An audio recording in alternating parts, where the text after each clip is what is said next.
সংগ্রাম করে। আরে এ তো আমার ঈমান নিয়ে চিনিমিনি খেলছে, এ তো আমার কোরআন নিয়ে চিনিমিনি খেলছে।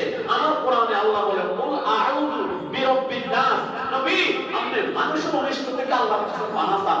নাস মানে মানুষ, তো নাস মানে আরে জালিমে কয় কুল আউযু বিরাব্বিন নাস মানে কি নাস? আল্লাহ কোরআন শরীফে কত নাসের কথা কইছে, হুজুররা কেন আসতে মানে এ জালিমের বলি সবাই দরকার না। হায়ওয়ান মুসলমানের কোরআনটা নিয়ে অবহেলা করে, অবমাননা করে।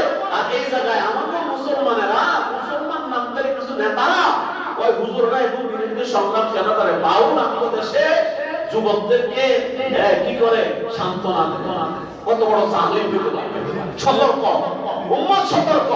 এই সমস্ত কথা যারা বলে জিহ্বাটা টেনে কেড়ে দিবা, পরেরটা পরে হবে।